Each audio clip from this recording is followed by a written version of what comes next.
Bonjour à tous et bienvenue sur la chaîne Tony RC. Comment allez-vous? Aujourd'hui, je suis avec deux personnes que vous avez vues dans une autre vidéo.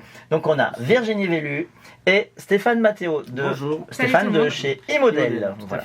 Alors ils sont de passage dans le Nord et du coup je les ai conviés et on va faire une présentation d'une voiture qui est sortie il y a déjà presque un an, qui est le Rogue Terra. On est sur une voiture qui est dans un budget de 349. Cette fois-ci la marque c'est Obitech. Rogue Terra. Donc il y avait deux positionnements puisqu'on avait tout à l'heure présenté un produit qui était le Funtech, qui est donc de l'entrée de gamme. Tout à fait. Et là on est sur un produit qui est déjà plus évolué. C'est de l'échelle un dixième. Un dixième. XL. XL. Un gros dixième. Voilà. Donc on est sur un véhicule avec des grosses roues, 4x4, une radio 2 Go 4 qui est fournie, prête à rouler. Carrosserie peinte. Prête à rouler, oui, il manque la queue, le chargeur et les piles de la radio. Voilà. Qu'il faudra acheter séparément. Tout à fait. Ok. Alors vous avez pu voir l'emballage qui est plutôt sympa. Et je regarde s'il y a d'autres choses. Ici on a un éclaté de la voiture qui est pas mal. Explicatif des éléments qui composent la voiture. Donc les grosses roues, enfin le combo Biobi Wing, donc avec le 80 A SCT et un moteur en 2200 kV. En 3660, on a un cerveau 7 kg à la direction. Bon, ça c'est le boîtier étanche du récepteur. Et après, donc là c'est la roue pour anti-cabrage quoi. Et voilà, on a fait le tour de ce qui est expliqué sur ce. Non, tu n'as pas dit ici un petit drapeau français. Oui, alors, il faut savoir que ce véhicule est conçu et dessiné en France. Ok, par vos équipes. Par nos équipes à Toulouse. Tiens, d'ailleurs, j'ai remarqué que vous faites chez E-Model, vous faites jamais de vidéo de présentation de vos produits. En interne, pas souvent. Pour ceux qui ont déjà eu le produit, sur une nouvelle façon d'emballer le produit. Parce que les premières générations, elles n'avaient pas cet emballage. Là, on a un produit qui est déjà avec un emballage hyper protecteur. Ouais. Voilà. Et là, c'est pour ça que l'emballage, justement, j'avais dans les mains, j'allais le jeter. Et celui-ci, en fait, il ne faut pas le jeter parce que dedans, accroché là avec le petit sachet, c'est le palonnier en aluminium de direction qui est fourni en plus avec la voiture.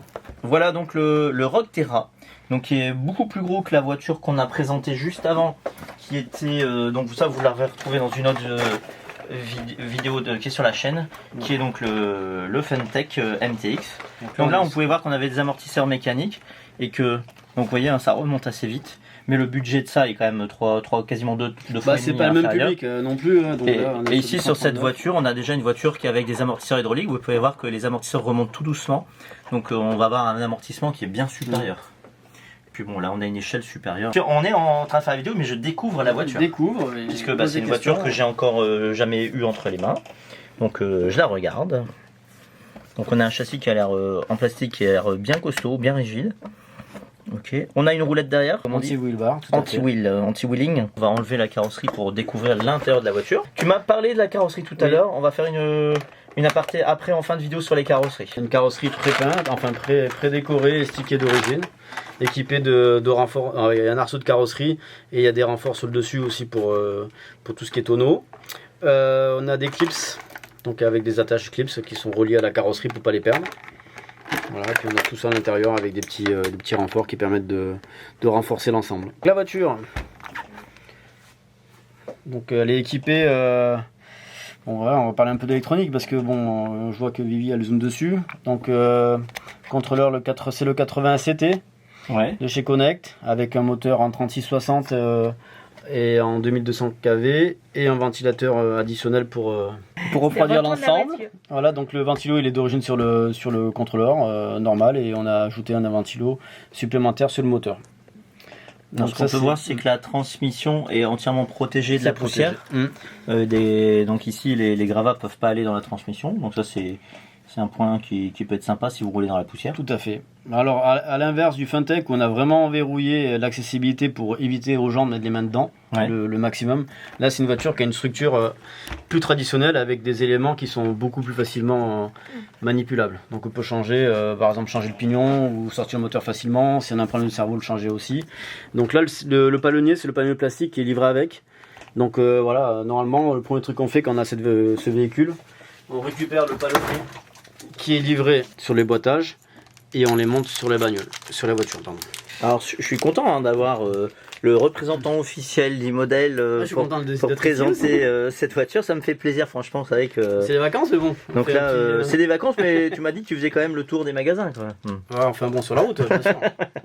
On joint l'utile et l'agréable. Bah, tout ce qui est débattement, donc il a l'air assez haut quand même. Et je vais juste revenir sur 2 petits points parce qu'on a fait des gros erreurs, enfin on a travaillé dessus. C'est que voilà, on utilise quand même des cardans de gros diamètre et avec un système d'étrier fusée aussi renforcé. Donc ça, c'est vraiment des choses qui sont pas forcément communes sur ce type de véhicule parce que c'est vraiment balèze. Ouais. Et notamment aussi des biellettes à pas inversées en 4 mm sur la direction. Ah oui, 4 mm, c'est déjà du costaud. Où on est souvent sur du 3 mm sur ce type de véhicule. La voiture est simple, on n'a pas forcément de pas inversé au-dessus parce que bon, c'est aussi pour faciliter les réglages et on n'a pas besoin forcément de faire autant de réglages sur ce type d'utilisation. Parce que pour revenir à ta question, on va se retrouver sur une utilisation tout chemin, parler un peu de bâche parce que le bâche c'est un peu l'utilisation un peu de partout. On peut faire du saut aussi, mais c'est toujours pareil, hein, c'est qu'à un moment, il ne faut pas non plus demander l'impossible au véhicule. J'ai dit toujours, le principal quand vous sautez, c'est d'apprendre à essayer de retomber sur vos 4 roues. Si vous voyez que vous ne savez pas atterrir sur les 4 roues, faites d'abord des petits sauts, jusqu'à augmenter si vous voulez la hauteur. Mais l'utilisation première, c'est pas non plus forcément que de faire que du saut. Mais en tout cas, ces véhicules-là encaissent quand même déjà, mais il faut atterrir sur les 4 roues si possible. Sinon, vous abîmez des pièces. Oui. Si on atterrit sur l'avant ou sur les roulettes derrière, c'est sûr que... Vous savez qu'en l'air, si la voiture n'est pas droite, vous pouvez maîtriser l'assiette de la voiture. Donc l'assiette, c'est... si vous accélérez quand on va être en l'air, la voiture va partir comme ça. Donc là, ici et l'avant. Si vous freinez en l'air, la voiture va faire ceci.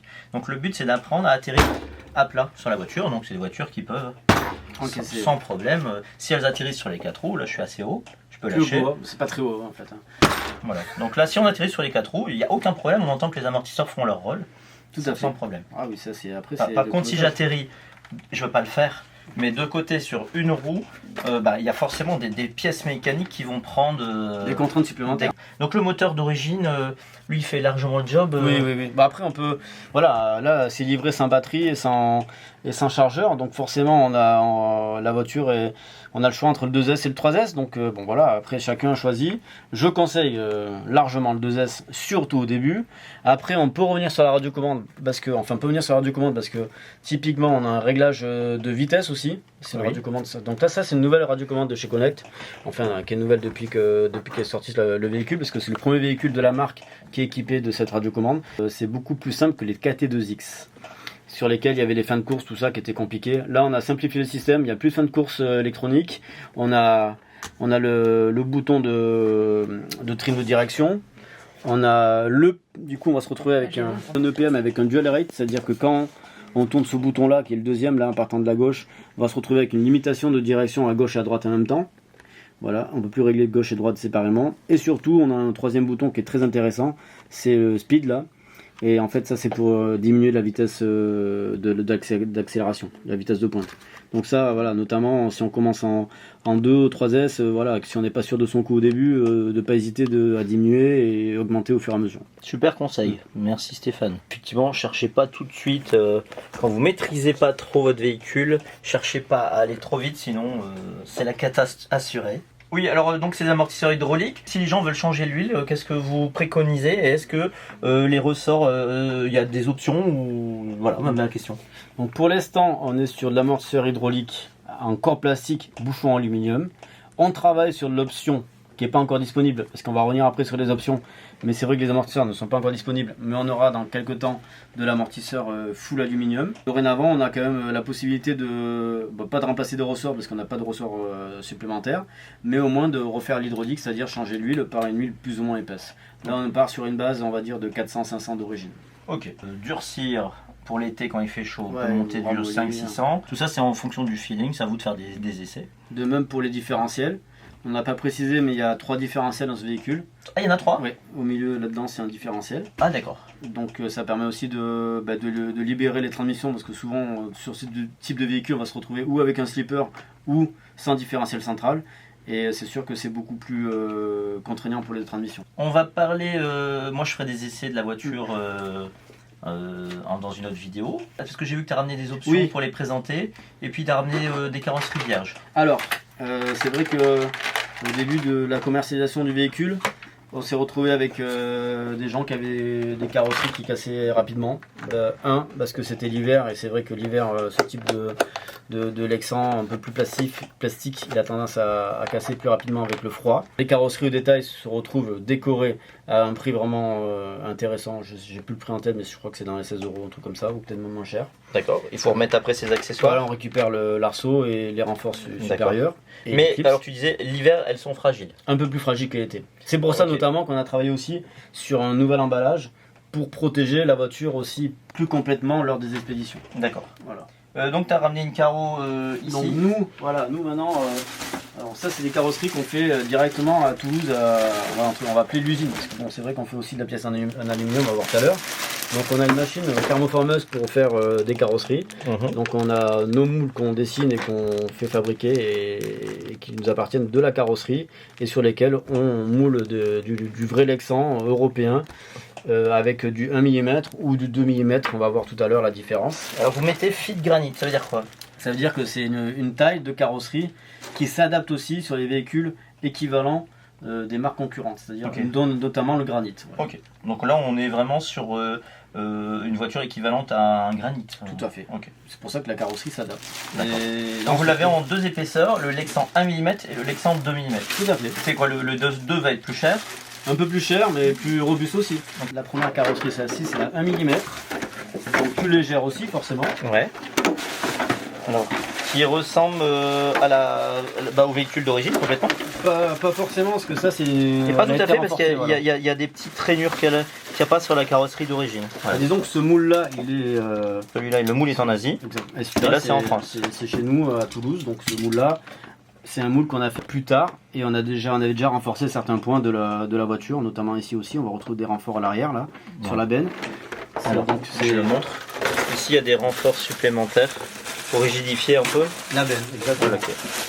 Donc les carrosseries Lexan que vous vendez en option sont beaucoup plus résistantes que celle d'origine, qui est une carrosserie imprimée. Inconvénient, faut les peindre soi-même. Il faut les peindre soi-même, ça c'est sûr. Et je vois pas de cache vide fournie. Et ça fera partie d'une autre vidéo que Tony, le spécialiste de la peinture, pourra vous proposer. Donc en effet, c'était un peu l'idée du truc de se dire ok, ce véhicule, la carrosserie, on sait que bon voilà, les gens la remplacent assez facilement. Derrière, on se retrouve avec une carrosserie ou 1 mm ou 2 mm non peinte. Donc il faut la peindre, il faut la préparer, il faut la cacher parce qu'on malheureusement on fournit pas les caches pour l'instant. Rapidement, parce que ça sera certainement, je vais le faire dans une autre vidéo. Mais en gros, vous avez des rubans de masquage qui sont vendus dans les rayons peinture. Alors par exemple, celui-ci vient de chez Action et il coûte 50 centimes environ, mais vous en trouvez chez Leroy Merlin et magasins de bricolage. L'idée, si vous voulez faire une peinture à la bombe, c'est que vous allez marquer, il y a un film de protection à l'extérieur. Oui. Donc avec un petit marqueur, vous définissez le tour de la vitre, comme ça on le voit mieux, avec un marqueur noir. Ensuite, vous venez coller votre scotch rapidement, par exemple, grossièrement, en dépassant des côtés de la vitre. Donc, je vais le faire juste comme ça sur une vitre. Vite fait. Voilà. Vite fait, là, tout fait. Non. Et en fait, voilà, j'en mets 3 bandes. Et ici, après, avec un scalpel ou avec un cutter, simplement, là, vous cassez votre lame pour avoir une lame qui va bien. Vous appuyez pas trop fort. Donc, comme vous allez avoir la trace du cutter, vous mettez une feuille blanche en dessous. Et vous allez venir découper votre scotch, comme je suis en train de faire ici. Simplement autour de la vitre, c'est tout. Et après, vous avez fait vos caches vitres et c'est pas la fin du monde. Voilà. Et là, une fois que vous avez enlevé votre cache vitre, mais vous allez mettre votre coup de bombe. Bien entendu, avant de peindre à la bombe, on passe un petit coup de lavage avec une éponge et du mire. Voilà, et on fait sécher. Alors la 2 mm là, c'est du solide. Ça n'a plus rien à voir avec la 1 mm. Elle doit être dure à découper par contre. Qu'est-ce que tu conseilles pour découper une carreau comme ça? Est-ce que simplement des ciseaux ça passe? Oui, mais après après, je sais que les carreaux épais, il y en a qui préfèrent couper au cutter. Je fais moi je suis pas trop spécialiste du cutter parce que je suis pas trop habile avec ça. Donc je dégrossis au ciseau et après je vais à la Dremel. Voilà, donc là en fait, pouvez passer à 1 mm ou 2 du bord et finir à la Dremel. Et si vous n'en avez pas, vous faites tout au ciseau Alexandre. Sincèrement, si vous faites du modélisme, le ciseau Alexandre, c'est un petit ciseau courbé. C'est quasiment indispensable. Tout à fait. Et on en a à la gamme. Voilà, donc ça vous en avez. Les revendeurs en ont. Oui, tout donc si vous commandez une carreau, c'est la première fois que vous en occupez une, vous pouvez commander un petit ciseau Alexandre. Celle-là, elle doit être sacrément résistante quand même. Elle est extrêmement résistante et c'est pour ça que alors, on revient dessus parce que quand on utilise cette carrosserie 2 mm, bien sûr, la carrosserie elle va pas broncher. Par contre, derrière, les supports qui vont prendre un peu. Donc, oui, voilà. parce que du coup, elle encaisse plus. C'est les supports sur la voiture ici Qui vont être un peu plus. Les supports de carreau qui vont être plus sollicités, puisque la carreau, elle bouge pas. Voilà. Exactement. J'en parle parce que quand on passe sur la 2 mm, il faut prévoir quand même d'avoir un petit set de supports de carrosserie d'avance. Au cas où. Voilà, et après, il faut savoir aussi que là, on est sur l'été, mais on va arriver sur la saison d'hiver. Plus vous roulez par des températures très froides, comme 0 degré, plus les plastiques d'une voiture deviennent cassants, et ça, quelle que ce soit la marque. Hein. Ça, c'est la règle. C'est la règle de l'hiver, de pas laisser sa voiture dans son garage qui est au frais, de pas laisser la voiture dans la voiture, parce que ça fait pas du bien non plus aux accus, par exemple. Voilà, d'avoir une voiture, quand on la sort, déjà une température, on va dire... normal, parce que si on part avec une voiture qui est déjà à 0, qu'on va rouler à 0 degré, on va se retrouver avec des casques qui vont être beaucoup plus rapides. Tu as ramené des pièces à montrer? Alors on va... Donc la propulsion, j'en ai parlé vite fait, ça sera ou du 2S ou du 3S. Visuellement entre 2S et 3S il n'y a quasiment aucune différence, mais par contre en performance ça change tout. Est-ce que le 3S est trop violent pour maîtriser la voiture? Qu'est-ce que toi tu conseilles et qu'est-ce que tu en penses? Conseil de quelqu'un... de raisonner, je conseille largement le 2S, surtout au début, ou le 3S potentiellement pour plus tard, en sachant qu'on peut brider la voiture avec la radiocommande. Alors une aparté, 2S ça veut dire qu'il y a 2 cellules lipo dedans, donc le voltage il va être à 7 volts 4, tout à fait. 3S, même si ça se voit pas, parce que si ça change pas, on va être à 11 volts. Voilà, donc entre rouler à 7 volts et à 11 volts, ça n'a plus rien à voir, le moteur va prendre beaucoup plus de tours sur la voiture. On a un tiers de puissance en plus. Tony parlait des batteries qui sont identiques, c'est parce qu'on se retrouve avec une batterie ici avec on appelle ça hardcase, donc avec une boîte rigide, et une souple, qui n'est pas avec du hardcase. Là, les hardcase, il y a une coque en plastique au-dessus, et là il n'y en a pas, on le voit ici sur le bout. Voilà. Tout simplement parce que ce format de batterie s'adapte directement sur ce véhicule. Voilà. Donc le 3S 5002 Connect en bashing. Bon, en tout cas, on vous préconise de plutôt commencer avec du 2S. Si vous avez un 3S, faites-vous un essai. Mais mollo. Voilà, mollo. On va passer sur les options, parce que si on est en 3S, forcément, on va avoir besoin d'options, parce qu'on va taper plus fort. Donc, sur ce véhicule, pour l'instant, on a pas plus, on a 3 options de disponibles. Les options. Donc là on se retrouve avec 3 options différentes. Ça va augmenter parce que dans la parlée il va y avoir les amortisseurs qui vont arriver en alu. Et puis bon après ça va sûrement évoluer en fonction des demandes de l'évolution du véhicule. Pour l'instant il y a 3 options. Donc on a la couronne centrale. Donc avec ce cavalier bleu marqué Obitech. Ça c'est une option qu'on ne fait pas en France. Mais qui est une couronne métal justement pour le différentiel central. Parce que d'origine elle est en quoi? En plastique. D'accord. Voilà, elle est robuste en plastique, mais bon là, forcément dans l'optimisation du véhicule, on peut mettre la couronne métal, et notamment quand on utilise, on a parlé tout à l'heure, la Q3S qui est un peu plus péchu. Voilà. Alors, donc ça c'est la couronne métal. Après on se retrouve avec 2 options avec un cavalier différent. Ça c'est vraiment des fabriqués en France. Là, ça ce sont vraiment des pièces qui sont fabriquées à l'usine à Toulouse. Ouais. Donc on a fait une vidéo d'explication de la machine et tout ça. Donc qui sont fabriqués à Toulouse. Donc c'est pour ça qu'on a un cavalier vraiment différent avec parce qu'on utilise un aluminium européen avec enfin tout. Là c'est vraiment marqué fabriqué en France. Voilà. Donc là ces fusées là elles sont fabriquées chez vous. Tout à fait. Donc là il y a toutes les petites explications. Des très belles pièces en alu anodisées. La conception et l'usinage de la pièce est faite chez vous. Voilà, la CAO, la FAO, toute la fabrication, la gestion de la matière première, les débits de matière première, tous les contrôles qualité. On revient et tout ce qui est gravure aussi, sachet, mise en sachet et puis après vente aux revendeurs. En tout cas, sachez que quand vous achetez français, vous faites aussi travailler des gens en France. Voilà. Exactement. Voilà, donc fusée avant, fusée arrière. Pour le moment, ça va sûrement évoluer les options, mais pour l'instant, avec ces 3 options, déjà on a fait plus les carrosseries, pareil, qui sont faites en France. Ouais. On a vraiment fait le tour de ce qu'on a besoin pour ce véhicule. Maintenant, le but, ce sera de faire joujou avec. Voilà. On va aller chercher des terrains. En tout cas, c'est super. Moi, ça me fait plaisir. Je reviens de ce côté de la caméra. Vivi, tu peux venir si tu veux. La conclusion, il y aura du roulage, il y aura du test. Puisque, bien entendu, je vais tester ces voitures. On s'est rencontrés hier au club LMA. Oui. Et puis, du coup, j'ai proposé carrément de faire une présentation. Je me suis dit, non, tu vas venir, on va faire une vidéo. Alors, sur le coup, coup, il voulait pas, mais bon, Ouais, voilà. c'est souvent le cas. On a travaillé. Je l'ai convaincu. Merci de ton passage dans le Nord, ça fait plaisir. Ouais, Et puis, bien bah, accueilli. On a vu peut-être, la super collection. Oui. Alors d'ailleurs, sur la collection Petit Aparté, qu'est-ce que t'as préféré, toi? Moi, j'adore ce modèle, la vente. Ouais. Que j'ai et que j'ai pas monté. Parce que je veux pas le monter, je vais laisser en bas parce que la boîte est quand même très belle aussi. Tu fais partie des gens qui achètent des Tamiya et qui les montent pas. Et, certaines. Alors, donc vous entendez, hein, donc Stéphane, bah, il travaille chez iModel, concepteur de véhicules Hobbytech, et il achète des Tamiya aussi. Hein, voilà. Ah bah après, voilà, c'est super modèle, il n'y a pas de honte à acheter des trucs qui Qui te me rappellent- plaisent, Ah, qui oui. toi ça te rappelle ton enfance. Ça. Exactement. Mm. Après, j'ai d'autres véhicules, mais plus dans le TT 8ème des années 90. Cite-nous 2-3 modèles que tu as et que tu as envie de. Turbo Burn, Inferno, Voilà. Les Tag, classiques. Chrono, Flash. Ah ouais. Voilà, tous ces véhicules de mes débuts Mm. où j'étais en 4.2 à l'époque et puis les gens qui roulaient en 4.4 avec ces modèles là ça nous faisait rêver donc voilà. Bon. Maintenant, on Super. collectionne un petit peu tout ça. C'était la petite aparté, Voilà. alors rien à voir avec le Rock Terra. Exactement. Voilà, mais bon. Bon, en tout cas, on rappelle le prix du modèle du Rock Terra qui est de 349. 349 sans accu sans chargeur. Sans accu, sans chargeur, donc comptez un budget un peu plus que ça, quasiment un petit 400 €. Tout dépend de Mais l'équipement. là, on est quand même sur du véhicule qui roule plutôt bien. Et on va le montrer en vidéo. Voilà. Voilà, on n'est pas sur du Funtech, on est vraiment sur une Ah. gamme voilà, beaucoup Ok. plus haute en termes de performance. Et ben, en tout cas, merci à vous. Si cette vidéo vous a plu, n'hésitez pas à laisser des commentaires, à vous abonner à la chaîne, mettre des pouces. Merci Vivi, Merci merci tout le monde. Stéphane. Merci Au Tony. revoir. Ciao.